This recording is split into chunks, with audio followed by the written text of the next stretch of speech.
On the 8th day, God looked down and said, "The world is so big.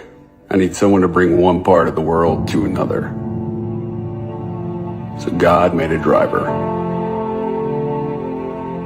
God said, "I need someone who will get up in the middle of the night to go to work while his family is sleeping. Someone who's willing to put his needs behind the needs of others to provide a life for them. I need someone wise enough to have picked a spouse who's an able helpmate to him, holding their family together while he's out on the road. So God made a driver. I need someone with a strong back and strong hands who can wrestle a steering wheel and muscle 80,000 pounds down the road for 10 hours a day and then get up tomorrow and do it all over again."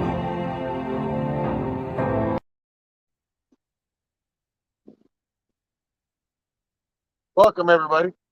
We are here live out on the road. We actually caught up with this driver. I actually did an interview with him a little over a year and a half ago. We were at Semi-Casual, and I finally caught up with him. He's actually got a new career, better future, some things going on. So I thought I'd catch up with him. And by the way, he works for Hallahan Transport. What's up there, Ron? What's going on, brother? Doing the deal. How's life been treating you? Blessed. I see this. This is a beautiful truck. It's a beautiful color. It was nice to catch some good footage of this thing running down the road. I mean, it's really, really beautiful truck. And I want to give a thanks to Rob for letting this driver drive this beautiful truck. It's absolutely gorgeous. This thing's even better at night. So, what's going on with you? I mean, big changes. You were working for ETI when I seen you in Mayberry at the Mayberry Truck Show over there at Bottomley, which Bottomley is one of our sponsors. So, um, what's going on? In the works since probably showing walk-on, making a swap. I mean, I ain't got nothing against CTR client. You know, he was a great guy to work with. Yeah, it's just awesome people. You know, great equipment. Of course, you know, you've seen the 990 that I was in. Mayberry. Yeah. And so it was just something to make a change. I mean, it was just, you know, you're always out here trying to better yourself, you know, doing this, doing that. So it was a calling that pretty much said, hey, you need to better a little bit more. And here I am. So, you driving a 990, 389 Oh, you know, the Kenworth drivers are starting to go, hey, traders working around here. And you're not the only one, because I already know someone else that had a nice, beautiful W9 that's actually flipping seats on us. So I'll be having his story too. But right now we're dealing with you. But Harding is helping. I'm over here too. So, well, I mean, that's a good thing. I mean, that's drivers looking out for drivers, trying to say, hey, here's you want to change. Here's you a change. I know Rob personally. Rob's a really good people. He's a really good guy. The man works hard. His drivers work hard for him, and he respects, and then he treats his drivers just like he does his trucks. Takes care of them, make sure they're taking care of whatever they need. yeah, I mean, like I said, that was part of the reason why I came over here. I mean, you know, I met Rob, you know, at a show. You know, I've seen his equipment. Like I said, you know, friend of mine, he works over here too. So I mean, it was just. You mean the Gold Goat Bearded Wonder guy? Oh yeah, we know him. Yeah, but you know, and I just seen how it was treated. Like I said, I mean, I was treated great over here at each guy. I really was. Had zero complaints. But you know, it's just time for a change. You know, time for a step up to, you know, go on. And you know, with Rob and Hallahan and everybody over here has just been great. It's like, you know, big family. You know, it's just you can't ask for it, you know, without them. They're great people. Rob and, you know, wife Karen, they're both great. You know, and don't look like that. That wasn't a kiss ass comment. That was genuine. No, I knew what that was. That No, was I was genuine. just. I mean, it is. I mean, I met him. Like I said, I met him in the show. And I wasn't even with Hallahan at the time. No, But just to kind of hang out and just socialize. It was like, hey, welcome. Hey, we know you. Respect. What you're doing, and hey, come on over here. Here's what we have to offer. I was like, okay, I'll think about it. And I did. I mean, it took a couple months before I was thinking, do I really want to? Because I'm good at where I'm at. But I'm happy with the change. And I'm happy with the special truck. I mean, you've done some work with. I've heard that you really went above and beyond cleaning her up, getting her into shape, and making Rob happy. I did that over CTI too. Well, I mean, I know you did. I know you did. Trust me, I know how you take care of trucks. But I'm just saying, to be able to make her shine like she is, because I have seen this truck at other places, really brought her back to a whole new look. And I'm hoping that you can actually get touches put on it to show that it's that Hot Wheels little touch. Well, I mean, ultimately, it comes down to the decision. Yeah. What to do, which is fine by me. I mean, I do got a few ideas I haven't even pitched out yet. Probably start of next show season. Probably won't have much put on, in a short time frame. But throughout maybe next year, maybe we can work together and collaborate and come up with a couple of things that we can put on here. Make it a little bit more better, looking on the outside. Sorry if it's a little noisy. It's just all of a sudden it come up out of nowhere because it wasn't nowhere near as bad as this. But no, I mean, there's only so much you can do to a truck. I mean, to me, it's just a truck. It doesn't matter what it is. I started out, nobody knew who the hell I was until I went to the guy, and I started with the 680. Then I went to the 990, and now here I am with the Speederbilt. Yeah, I mean, it's just like I said. Now you moved up. I mean, I gotta brush it off because you actually moved up to the big gang.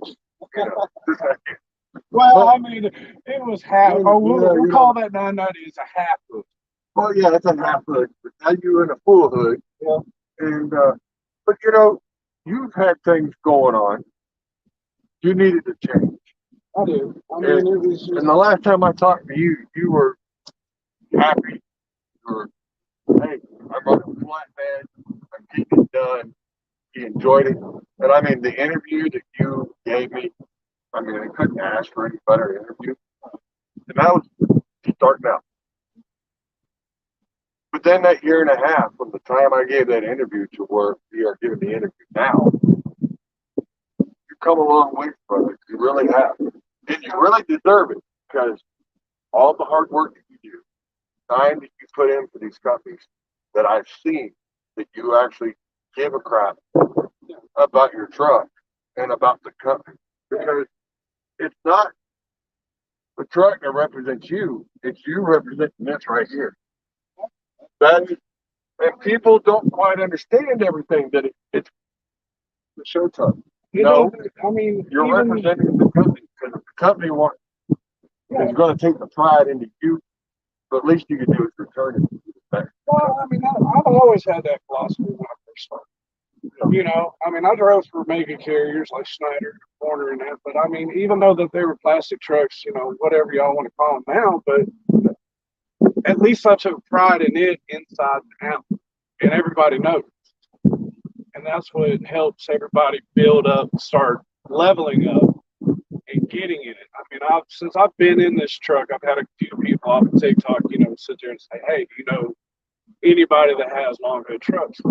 Nobody's, unless you're lucky enough, knock on wood, to jump into a small outfit, a mom and pop outfit that runs strictly nothing but long hoods. You're not going to get in a long hood right out the bat, not right out of school or anything like that. I'm fixing to say something. Hey, Hoodskins, if you're listening, he I needs do some need hood. it. He does Hang need some on. Hoodskins on this Hang truck. on. I mean, just Color saying. match. Yeah, color match. It ain't blue, it's turquoise. It's turquoise. But no, I mean, it's just, But I mean, the difference, the atmosphere from what I'm getting from you, the atmosphere is totally different. yeah, I mean, everywhere you go, atmosphere's going to change. As long as you can adapt and show what you're worth, you know, like I said, it doesn't matter if you just started out in the industry. You know, if you get in your first truck and it might not look like something like this, it might be a little run down. But if you take a rundown truck and make it look into something a lot better, people notice. They don't give you props right offhand. They won't come out and sit there and say, hey, you know, but they'll note. And that's what progressed me. And it's like I've seen some drivers that I know, that you know too, that have actually sat and said they started out in an older, rugged truck, but because they took care of it and showed them that they took the time to clean the wheels, make sure it was cleaned and washed every week, inside was clean. The boss man said, "Hey, you know what? I see how well you take care of a truck. I see you're willing to represent me. Show me. Here, I'll give you something newer. Exactly. Not take care of it." And I started out, you know, in a cabin. It wasn't the fanciest one in the round, but I mean, I built up from there. I mean, I have driven, you know, a W9 before. So what got you, since you're on that subject, you started out in the cabin. What got you into trucking? Third generation. You're a third generation. Uncle, my dad, grandfather. So your family's tied into trucking. Oh yeah. So you've been around trucking, and this is something. Would you change it for another job? I don't know anything else, to be honest. This is all I know. I mean, it's like you hear it all the time. You know, it's not. It's a lifestyle. Yeah. You got, and if you don't have it, then don't. It ain't for you. You know, I mean, it's just. But if you do, you take pride in, you know, not only your equipment and who you work for, or who, whatever. It's just you take pride in the whole thing. You take pride in, you know, your job. You try to be as professional as you can out here on the road because, you know, nowadays everybody's watching, you know, with cameras and all that, dash cams, things like that. I mean, of course, you know, everywhere always has a few bad, you know, but if you just sit there and do your job and not, you know, yeah, complain, but complain to yourself, you know, Or make sure the complaints legit. That was my next thing. As long as it's like, you know, like a definite, you know, I have no complaints. You know, I mean, Rob was a great guy to work with, really, truly, and honest. Guys that drive for him, I've met them, you know, outside of before I came over here, and they're just great guys all the way around. You know, from the top to the bottom. You know, open door policy. You know, if you have an issue, speak your mind. You know, don't hide anything. Don't lie about it. Don't, you know, just. So on that note, how many companies do you know you have worked for have that kind of policy? Not many. They say they do, but they really don't. I You mean, think more companies should be coming, should yeah, go more that way? they should be. Take it if it's good or bad. It should be. I mean, like I said, I worked for Steiner at, you know, the time to where they were good. I mean, for a startup company, that's all pretty much they are. But, you know, he did build a company from a small outfit in Wisconsin to what it is today. Yeah. But at the same time, you lose value, and they have lost a lot of value to their drivers. Like, you know, mega corporations, they don't have no value to the drivers. None of them. They say they do, but they don't. And I'm just being completely honest. I hear it all the time at truck stops, at, you know, here, there, and everywhere. You know, just they don't. You got these guys out here, they're going into automatic transmissions. They have no damn clue on how to do anything. You know, I mean, I know some I of mean, some of them do. I've even heard here, which has now gone into effect, and that's even here in Tennessee, we're in Virginia, even in here in Virginia and in Tennessee, that they started already removing backing up and parallel parking They removed it from the driving Yeah, test. so that was the thing. So Back, now you don't even have to take that part. right. Basically, all you're doing is drive it forward, drive it to the left, drive it to the right. Here's your CDL. Pretty much that's all Compared to back in the day when you and I got ours. yeah, You know, we had to it do was this, do that, do pre-trip inspection, things like that. And see, that's another thing. A lot of these companies don't even want to go out and change out a headlight. Half of them didn't even know how to change a headlight, to change any type of bulb on the inside or nothing.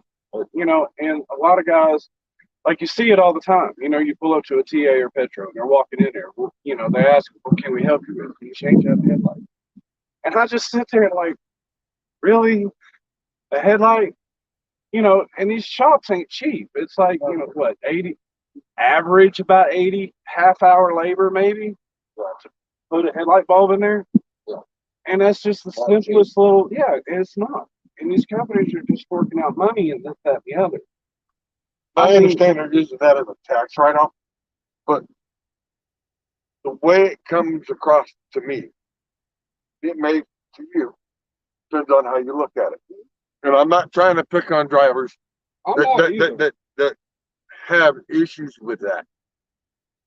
But the way I'm looking at it is they're doing everything backwards than what we learned. We had to learn, make sure you had a bag of tools in there in that box. Yeah, I mean, I sure know you know how to work. Hey, make sure you carry spare airlines, spare belts, spare bulbs for headlights, marker lights, and it's just like, you know, and anymore. For example, you know, when I got this truck, the pogo stick on the back that holds the airlines up, yeah, it was getting kind of worn out. Yeah, I was waiting a little longer than I probably should have, but you know, eventually it broke. I didn't make a phone call. The only thing I did was, well, I did make a phone call. I lied. I made a phone call to Fleet Pride to see if they had one in stock. Yeah, went and got it, submitted in the receipt to the boss. And be like, I changed it right there at the customer. But anytime that happens, a lot of these new, like I said, the companies don't want you to do nothing to these trucks, which I understand that. The flip side of that coin is they've had drivers tinker with this, tinker with that, do wiring, this, that, and the other, and it burns the truck down. I get that. That's major stuff. But minor stuff, taking a little bulb and popping a plastic cap, put it in there. I mean, you do that on your personal car, don't you? Exactly. So, you know, that's just my philosophy because that's the way I was brought up in this, you know, in this industry was if something's wrong minor that you can do on the side of the road or in a parking lot or, you know, at a truck stop, do it. Don't waste the money and waste the time of going in and trying to get something done. Yeah. How many trucks have we seen sitting inside the road? Oh Lord, I mean, waiting. Hey, I got lights out. Yeah, I mean, but you know, like a coolant leak or an air leak or anything like that. Well, sometimes depending on what the air leak is, you could patch that up, at least baby it to a shop. You know, and then you see these guys, like you said, on the side of the road with a blown tire and that. Well, there ain't nothing that you can do about a tire. That has to go to the shop. But at the same time, if it's not like a super single and they're duals, you can baby it to a shop. Yeah. But yet they're willing to sit on the side of the road, which is more hazardous now than it used to be, for a service call to come out there and get it done. You know, but it also, I mean, there's like so many different sides to that story. It's just, you know, it's a never-ending battle, argument-wise. What's up, Michael? Yeah, had to know everything. Michael's got a comment. He says, had to know everything about a truck. Yep. What's up, Michael? What's up, everybody? What's up, Glenn? Sorry, guys. I'm just now getting to you. Don't mind me being a little slow in the comments. It's only because I'm trying to make sure we get the interview in before we get too cold and we're shaking out here. But it's definitely windy. Yeah. Michael says a lot of stuff ran down, a lot of rundown stuff, but had to make it shine. Never happened with the outfits that didn't care, which is true. There's a lot of them that don't. There's a lot of places out here. There's a lot of companies out here that really, honestly, don't care. They don't care about the drivers. They don't care about the equipment. They're just in it to make money, you know. And those are the companies that really a lot of drivers need to shy away from because, you know, the bottom line, those are the ones that are hurting the freight rates as well. They're the ones that want to run out here for like 50 cents to a dollar, to pull a load out of anywhere for next to nothing. And then, you got guys like, Rob that, has a good rate, that has, expectations of wanting to run certain per mile basis, but, he's trying to fight. And I mean, there has been a couple times that we have sat there because he's negotiating prices. And you shouldn't have to negotiate. They should be able to afford his price versus Their price. Yeah. But that also makes him a good boss because he's willing to fight for that. Yeah, And exactly. get that price to make sure that he knows he's making money. But the bottom plus the line, drivers. people, they don't want to fight. They'll be like, oh, Well, we have that's- 80 cents. Put it on my truck. Let's run. That'll get me to my next load and I'll get a better one. Yeah. And then by that time, you're dealing with that broker. He goes, well, I know he took this one for 80. I can get him for 70. The next one, like get him out. Mr. Smith took it for 80 cents last week, and you're wanting $1.20 this week. But can you come down to his? I mean, it hurts everybody's bottom line. Yeah, and see, and that's another thing. You don't have drivers that think like that either. I'm just a company driver. I don't do no rates. I just, he tells me where to go pick up and go drop off. What time I got to be there. What time I got to be there. So, but a lot of drivers don't think that way. They don't have the mentality and see the bigger picture. Yeah, when you in trucking, you got to look at the bigger picture. Yeah, the bigger picture is what counts your money. Yeah, exactly. And you got to learn, if you want to jump into the owner-op game, it's like I tell people, stay 3 years as a company driver first. Yeah. That way you have get the feel of it, get the feel of where the freight lanes start, stop, slow times, drop dead times, what states that are good to run into but you can't get nothing out of. Yeah. Florida's a great example. Freight's always great going down, but you can never find anything coming back. And that's when you work it to where, all right, I'm going to make a little extra more. I'm going down. Here, we're going to work this out. I'll get something a little more going down. That way, hey, if I got to sacrifice 500 or 300 miles to get out, to get somewhere where I know there's freight. Hey, I made enough money off this to be able to cover me to come out deadhead. Yeah, because if you take a load, say, from Atlanta to Orlando, you're going to be in the middle of the dead zone down there in Florida. So, like you said, if you manage your fuel to get down there, and then find a load, say, out of, back out of like Tampa. Well, I was going to say like Brunswick, Georgia, for example. But if you crossed your bottom line on what you wanted to make down, and had a little extra, to cover the fuel from Orlando and pick up your other, that's okay too. But a lot of drivers, they're just sitting there seeing that dollar sign. Like, I've talked with a couple, owner operators that I know, and they get on the load board. They'll say, "Oh man, there's a 600-mile run. I'm only paying $2,000." Okay, that's great. Sounds great, but how much are you paying yourself? Yeah. That $2,000 ain't all yours, buddy. That goes to the because you got to figure it out. You got to take out your insurance, truck payment if you got it, fuel, wear and tear, and then when you get down to it, then there's you. Yeah. What do you get? $100? Yeah, how much are you getting paid for that? Yeah. You're getting $100 out of the whole trip. It's not worth it. But if you are getting, let's say you go down, all right, let's say you get a $4,000 load going down, you're like, all right, this is a $3,000 load. I got an extra 1,000. That will cover 500 of it. Will cover me coming back out. I still made a $500 profit to me. Yeah. After everything's said and done. Yeah, that's a perfect world. Yeah.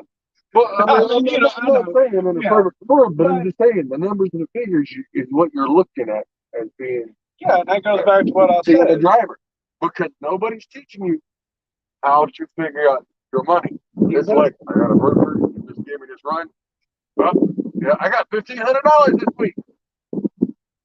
Is that $1,500 going to cover your truck, your fuel, and whatever you got at home for bill?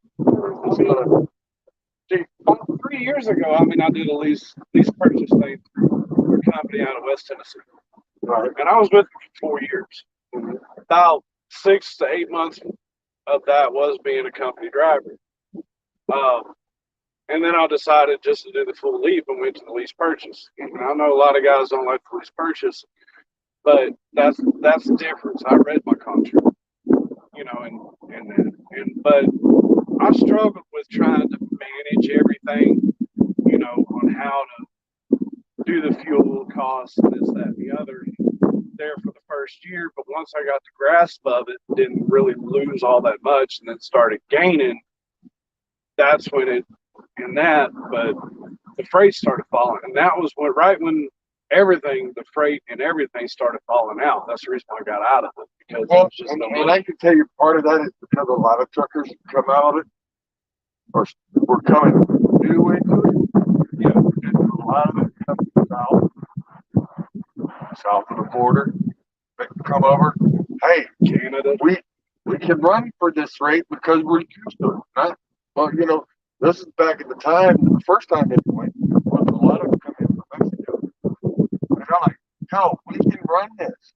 We can run it for 80 cents and not realize that our stuff is more expensive and wear and tear. And then when they got it, they set the rates down.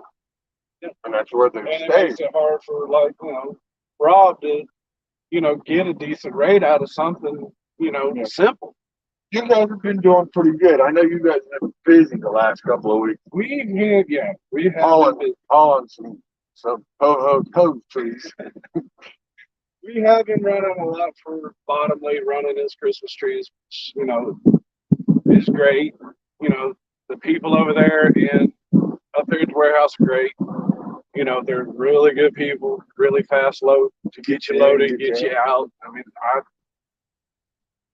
any customer I've ever been to and over the years, they have to be one of the top, you know, because they're just so friendly over there. You know, you walk in there, I mean, they're just like a well-oiled machine. Everything, bam, bam, bam, bam. Yeah, they don't play around, but they get it done. Yeah, exactly. I mean, they know what they're doing. And, you know, check-in process is simple and everything else. But yeah, they've been keeping us busy with all that. That's good. What do you call it? Rubber. Not that rubber, it's for tires. No. It's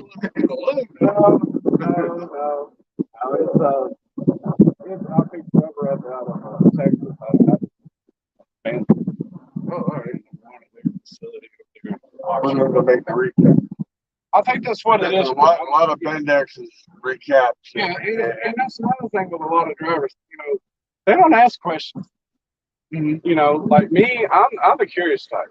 You know, I know what those are for. I mean, I know what the rubber's for. It's for tires. But, you know, if I talk with somebody, you know, a customer, you know, shipper or receiver, I'm always the curious type of want to know what's that for. You know, what part of that is that? Yeah, I mean, what does that go to work to make this work? Just because it's just, you know, one of the things. You always learn something new every day. Always. You know, and there's been things that I've learned over the years, like I never knew. I never knew that went in there. I never knew that did that. And I never known how that was made, but now I do. You know, it's like when I first started pulling reefer. Why are you picking up oranges out of California? Why? Your Halo oranges that you buy are packaged in California, but guess what? They're Florida oranges. Really? And some of your orange shoots, like, you know, I think it's Minute Maid, Gold, and that. Some of them are coming out of California and going back to Florida. I know Minute Maid shut down their plant down there down in south of Lakeland, there on 27th. They actually shut it down a few years ago, which kind of was sad because you had all them orange groves going around. But because, we had a bad year with the sickness in the trees, we actually had that virus that come in. They ended up burning half the orange groves, and they replanted. And then you got so many people moving to Florida. The farmers are like, hey. See, when I learned back in the day, is the reason why they started doing orange groves out in California, just in case that ever happened. Guess what? It happened. It's just like with Russell Stover. You also know that they have like 2 major facilities in the United States. If any of a Russell Stover's made in the West Coast, cannot come to the East Coast. If it comes off the East Coast, can't go to the West Coast. Really? Their chocolate deflates going over the Rockies. Wow. Yeah, imagine that. Right, right. See, you Learn learn something something new. You learn every day. something new. Yes, you do. Exactly. I mean, if you ain't learning nothing, and if you come out here with this know-it-all attitude, just take it easy. That's just, you know, because I'll always learn something. You're never going to know it all, especially in trucking. No, it changes. The moment you think or you say in your mind, I know everything about trucking, I'm serious. It's time to hand the keys. Yeah, pretty much. It's just Because every day you're learning. There's new technology that's going into these trucks. So you're going to constantly, no matter what, you're going to be learning. You can't say, well, I know, I can get a computer and I can work on this and this and this and this. No, you can't. half the mechanics that have been out here that have been through the proper training and looking the computer up still even don't know what the fuck this is. No, because they're having problems. And there's like a few of them that have stuff there that we've seen. They've now gone back, taking the digital dash out and going back to the old school. I did not. That was the thing that I did not like about the 990. And you never have problems. On some occasions, yeah, it would lock up, freeze up, and then come to find out, I just learned that about a couple of months back that it's actually recall now. Yeah. A friend of mine that drives for another company, he's got a 680, new 680, and same thing. It will kick until her air brakes are messing up. Then all of a sudden it'll freeze up. And then she had the time change, and then 5 minutes later it resets everything. It puts it back to default. She's like, what's going on with that? I said, there's a recall on that. It's supposed to be getting it fixed. No, she had the air valve inside the steering column went out. Took them 2 months just to get it. They gave her another new truck, and it got down. She was in Florida, and someone backed into it. I mean, they slammed it hard, and they slammed into the nose of it. She goes, I was sitting here. What can I do? It left her without a truck. She ended up having to get an old truck. But, she ended up hitting the shop 4 different times trying to get back to her truck that they may have gotten fixed. I mean, but you guys got to understand, you've got to work and be prepared for some of the issues that you're going to run into with the new trucks. And you got to be prepared if you don't know what the issues are with the older trucks. It goes back to the old saying, there's never a stupid question. Never. If you don't know it, ask. Yeah. I mean, that's the only way you're ever going to learn anything. It doesn't matter if it's about trucking or anything. It's just part of life. If you don't ask questions, you ain't going to learn shit. And if you just take the time and be like, okay, I don't know, then, people ain't going to look at you like you're dumb. They're just going to be like, okay, you don't know. Okay, it's just like, when I came over here, there's a couple things that I did not know. Like I went from Omnitrax Qualcomm to what is it? Go Trucking or Motive or whoever that is, the ELOG, and it goes off your phone. Well, I didn't know that. I didn't know how to operate that, even though it's simple. But Yeah, just like I don't know. And if I had a question about it, I had. Yeah, and that's the only way you're gonna learn. Just like with the brokers, they want you to download an app so they can track you through. Well, I didn't know that either. So I mean, and that's the difference going from company to company. You've been with them for a long time. You're going somewhere else new, and it's like, oh, hey, I didn't know we had, because you didn't have to deal with that up there. Because you had a dispatch. You didn't have to worry about being tracked. Say, oh, here the broker's you got to download this app, and the broker wants to follow you. I went from dealing with brokers, like I started in late 99. That was kind of like where the old school kind of was starting to phase out. The logs started coming in, but I started out on paper, and I still remember we didn't have that many payphones back then, but I have heard the stories of, the line of the payphones trying to get, and nobody had GPS. You had to call and get directions, and that was roughly around the time where it was starting to get into the, GPS and things like that. But it sounded good as far as we are from the highway. Yeah, it sounded pretty good. And that's another thing, going through training and that. a lot of companies that don't teach you how to trip plan. They don't know. Half of them don't even know what an atlas. You know, It's like it's almost like the phone book, you know. A lot of them don't know what a phone book is neither. just like Then you're like, Rolodex. Nobody ever knows what a Rolodex. what's wrong with that, man? You're wrong. Yeah, I mean, it's just common, and that's the biggest thing is the common sense. It's so tedious and so small that common sense will take over and be like, well, I shouldn't do that or I should do this. They just don't. Nothing. Nobody. Hey, a lot of them don't want to pick it up. They Yeah. look at it. It's, all right, it's a job. I'm here. I've been gone for 3 days. It's time for me to go home. All right, my shift is over. Come on, man. And see, my comment to that is, like I told a driver one time at a truck stop, he was complaining because he couldn't make it home on time. Don't get me wrong, ETI guaranteed me being home every weekend, which is great. Don't get me wrong. I don't care staying out for 2 or 3 weeks. When I first came over here, I didn't see the house for a month. Yeah. And I'm cool with it. It's like the old Cody. He ain't been home.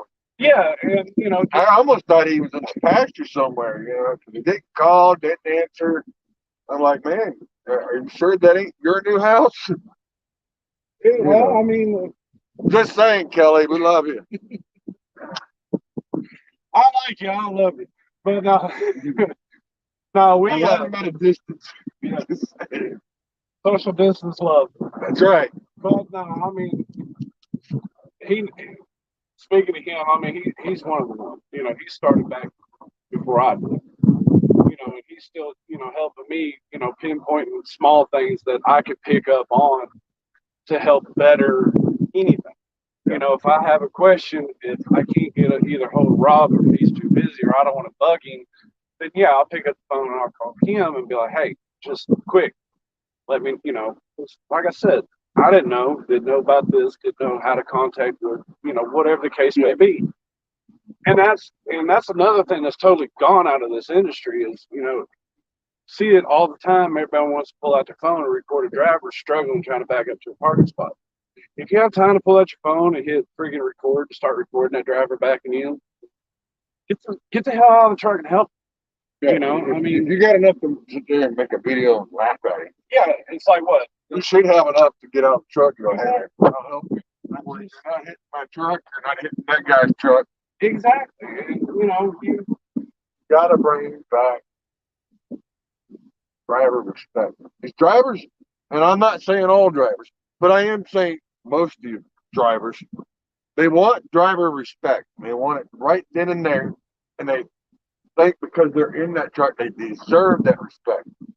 Well, if you're not giving it, you're not going to get it. And if you don't show the respect of, hey, hold on, let me help you back that truck in over there. Hey, man, not a problem. I mean, I'll go out. Even if they tell you, go pound sand, go kiss their tail, and be Look, like, hey, at least I come on over here and I help. Exactly. I mean, it's just the thought that counts. Like, if you walk up to a driver that's struggling to get it in and be like, hey, bud, you need me to spot you? He'll tell you to either, screw off, do whatever you need to do. Okay, fine. And I'll walk away. Yeah. But just because at that point, there ain't no reason to help him because he's already frustrated. He's already mad. And, okay, then he needs to figure it out. If you're struggling on that, I'm willing to help you. But if you tell me to, like you said, go kick rocks, I'll go kick rocks. But I told you so. You needed somebody to sponsor. Or about 6 times out of 10, that driver's going back into the truck next time. Back in or blindsiding the trailer that he can't see. Exactly. Not straight. And he's not figuring out where his trailer's set up because one, axles might be too far back on the trailer and he's not used to it, or they're too far forward and he's got too much of a swing. I mean, because it goes and see, they're not teaching that in school either. They're not teaching them where to place your axles to make sure your weight is right, or what makes it easier to get into a shipper or out of a shipper. Well, it's not only that. It's, all states have a bridge law. Mm-hmm. A lot of drivers don't even know what the hell a bridge law is. And that's sad. Explain it to us. Explain the bridge law. Oh, yeah, just give us a little bit of it. Well, I mean, it's a point and distance between your fifth wheel and where your tandems are. So a lot of states run it at a 40-foot. And like I said, I mean, a lot of drivers will sit there and look like, this is a 53-foot trailer, 40 feet. What's that? And it's like, I've seen it. I mean, there's a training school down in Knoxville, Tennessee, where I'm from. They don't really get into depth. I mean, they only got like 3 weeks to get these guys in and out. 1 week of that solid back, and the next week's like schoolwork, and then the next following week, road. The final. Yeah. And then you go to, mega carrier, and you only got a couple weeks there. For learning their company policies, this, that, and the other, and then going on the road with the trainer for however extended long time. Like, I'll give Schneider, for example, when I was over there, we had 1 week with the student. That's it. They come out of there after doing all their paperwork and that, they pass all of that, and they get into our trucks, and we have 1 week with them. That's it. And we cut them, and it's up to us if we cut them loose. And I'm like, there was a few of them that, I mean, if we don't feel comfortable with cutting them loose and then having them go back and do their skill set evaluation before they actually get in their own truck, then I'll keep them on for. I've had a couple of them that I had to do that, but a lot of them, by that time, you should have already picked up if you have the common sense and and you don't have to be a fast learner. It's just close your mouth and open your ears. It's got to be, a more observant learner. Yeah. I mean, you do, and then more of a hands-on learner because when you go through school, they do teach you the pre-trip, but at the same time, it's not the same.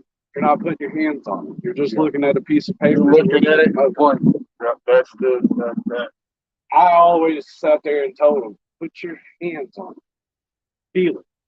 Because how do you know it's a brace? How do you know I mean, of course, you see a cut. Yeah. But, how do you know it's frayed? You see it as smooth on this side, but how do you know it's not frayed on the other side? Yeah. It ain't rubbing up. It could be rubbing against the alternator, the fuel pump, or get a flashlight, look at it, get up underneath there. I mean, it's just like, when we go to the truck shows, everybody and going back to that, that's the biggest thing I've always heard about, us going to truck shows. Mm-hmm. Well, it must be nice and all those fancy rides. Well, if you would know how much work we put into that, especially a working show truck, then you would understand. Not only, like you said at the beginning, this is a beautiful truck. It truly is. But at the same time, the work I have to put into it to keep it this way, my home time consists of going home, relaxing for a couple hours, and then getting to work. Yeah. Well, and another thing is, Rob has show trucks, but he tells you flat out, that's a work truck. It is. It all will work. All of his trucks are working show trucks. Yeah. But when you go to a show, if it needs to be. Exactly. But if you go to a show, you can't tell that. Oh.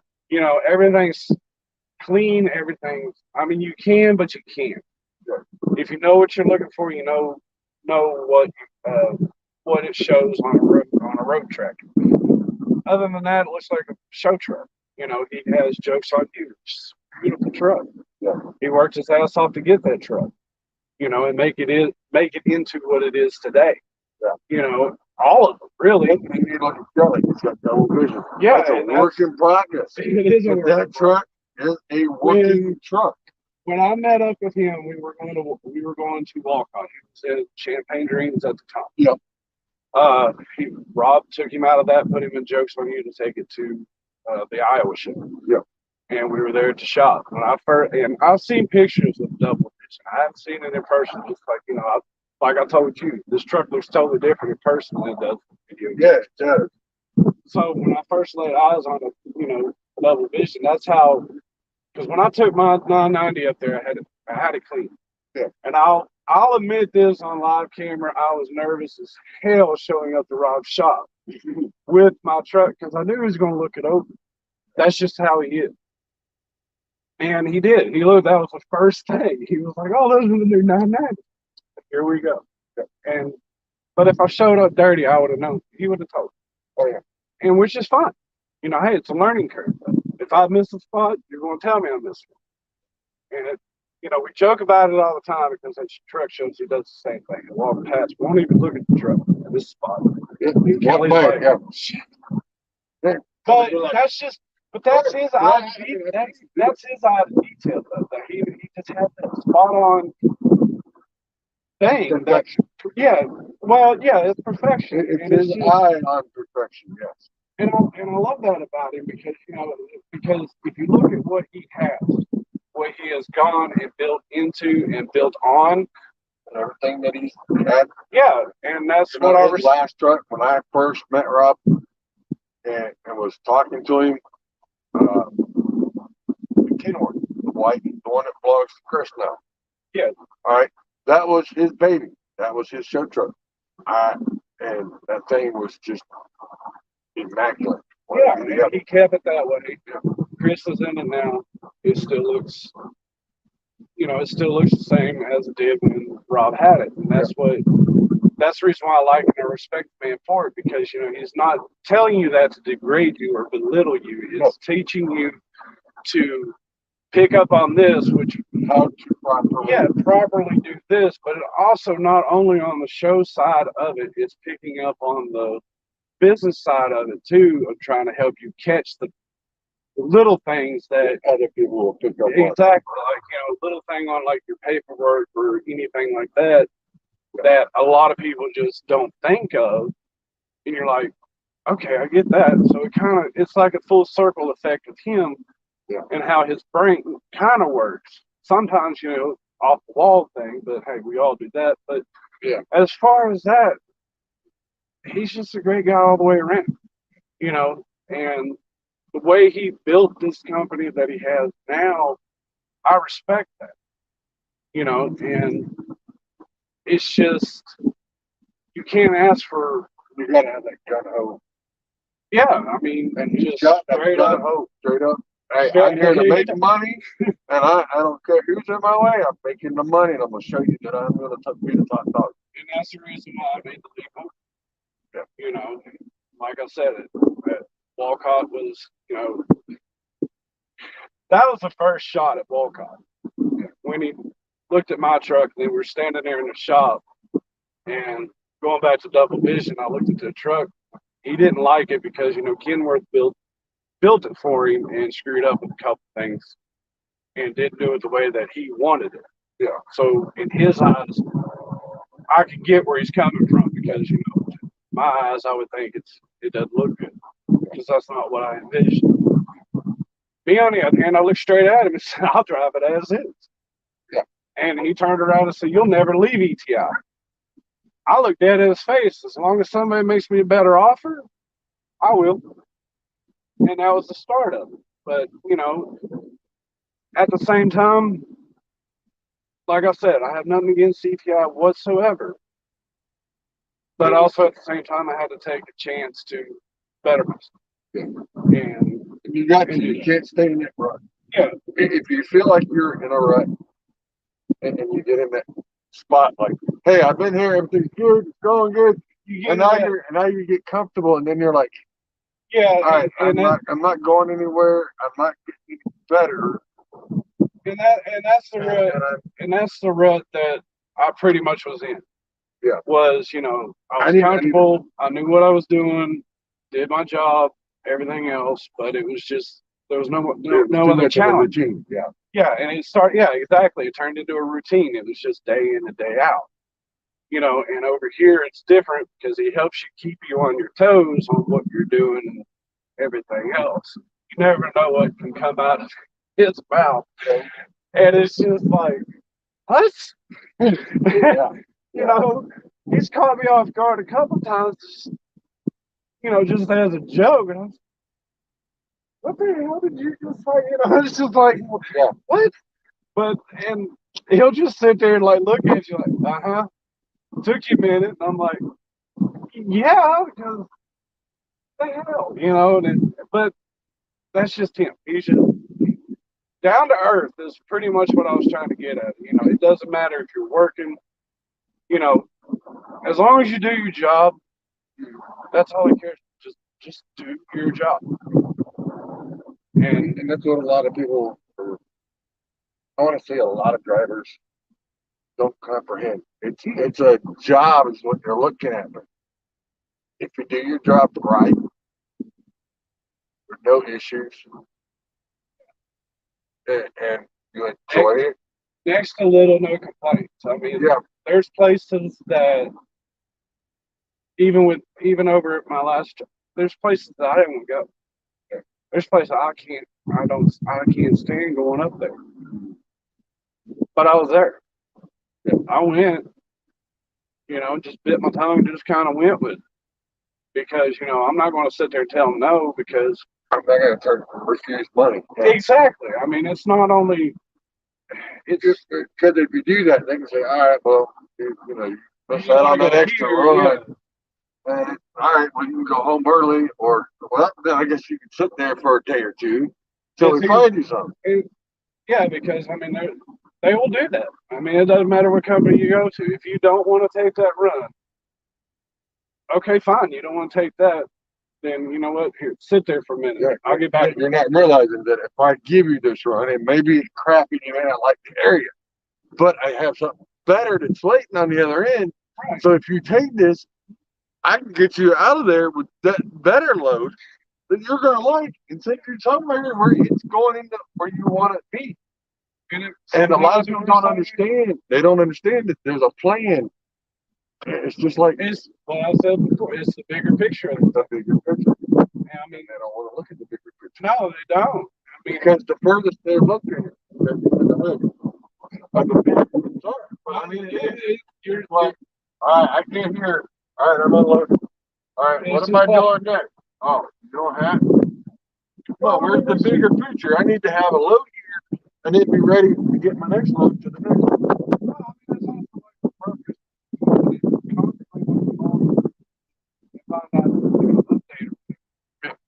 which is fine by me if you're not tracking me by whatever GPS, your app or whatever. Call me and that's fine. But if you constantly call me 5 or 6 times, yeah, you're gonna get a smart ass answer. Well, when you think you're gonna get there, 2 seconds after the hood and 4 seconds in front of the freight. I mean, that's pretty much it. So it's just. I mean, that's pretty good though. Well, I mean, but it is the truth. But it is the truth. It's just like, just like when my old lady calls, when I'm driving, she's like, well, what are you doing? Behind the wheel. Where are you? Behind the wheel of the truck. Where? Behind the steering wheel. I'm sleeping. Just break up the monotony. Yeah, exactly. You gotta use that. Yeah, sometimes, I mean, you can just, because if you don't adapt and kind of realize you can read people, you can hear it in their voices on if they want to do the joke or not. Like Michael says, those of us that know our trucks are a dying breed. And you're right, Michael. That's the truth. Oh, man. We have got so many new comments in here. Whew. I mean, it's rolling through. I'm sorry, guys, if I'm not able to pick up all the comments at once. We are trying to. We're trying to have what we're doing.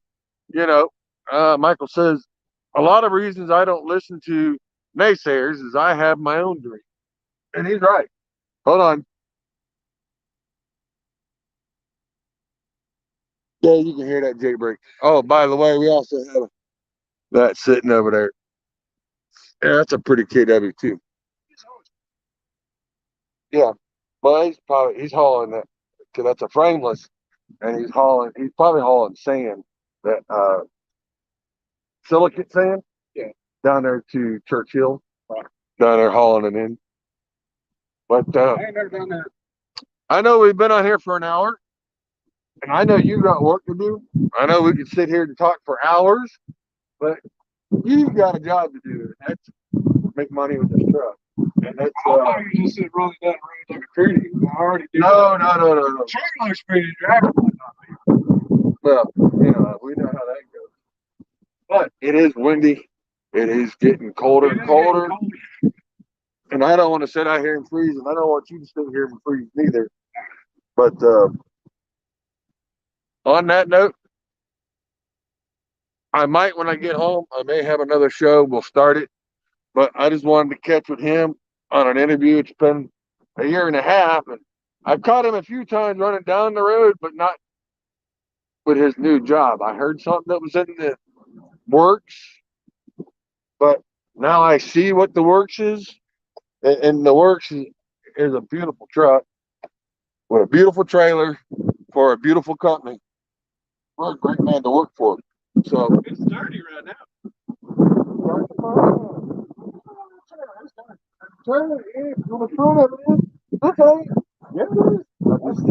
I know.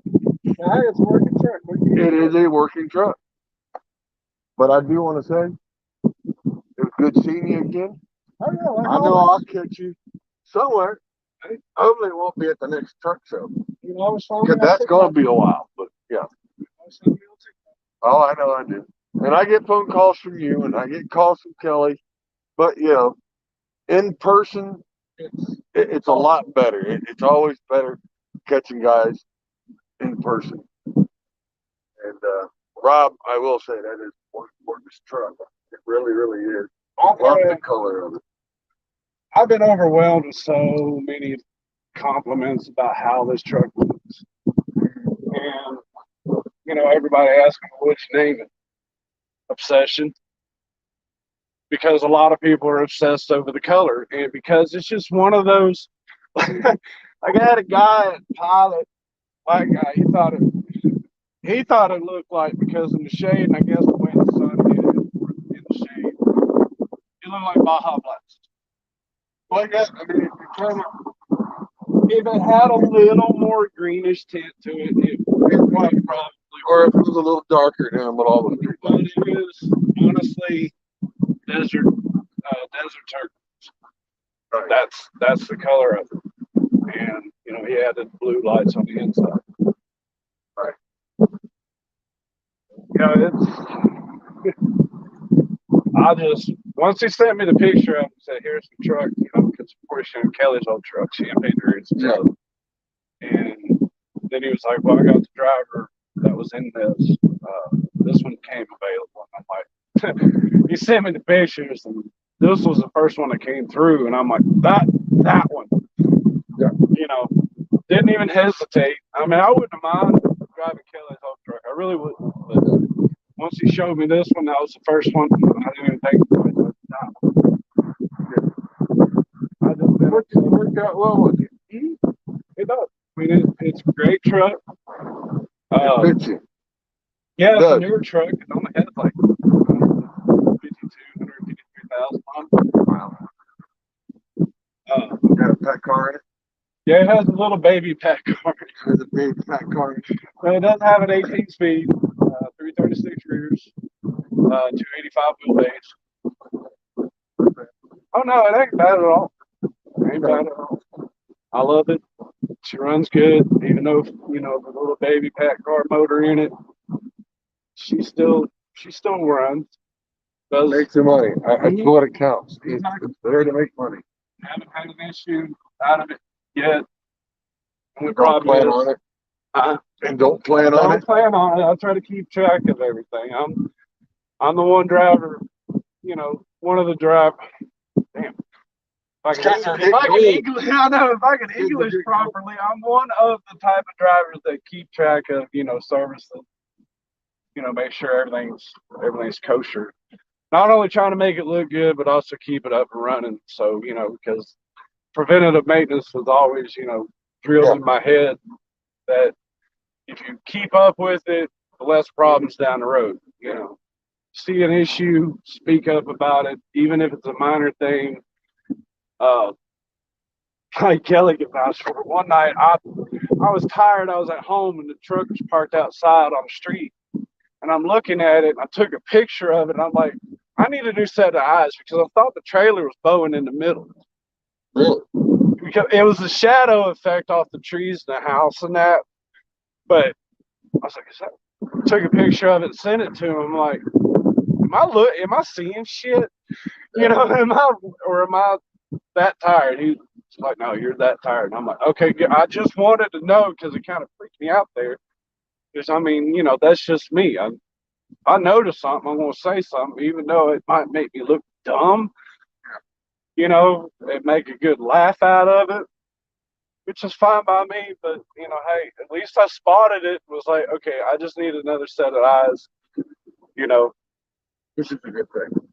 I was about It's to say, what are always- you staring at now? Like, No, I just see the lights. is that death Yeah, stuff? It's that death stuff coming out of the dog. Yeah. I hate it. I don't like it. It is what it is.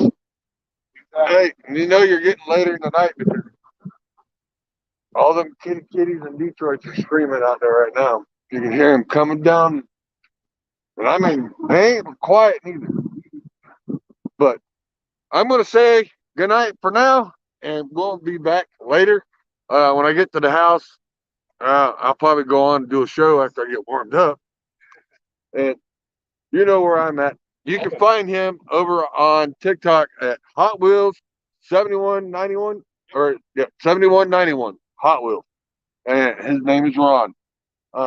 Brother, it was good seeing you. I'm glad to see you doing a lot better.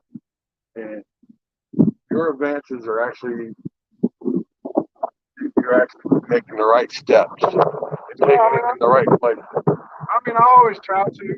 I mean, sometimes, yeah.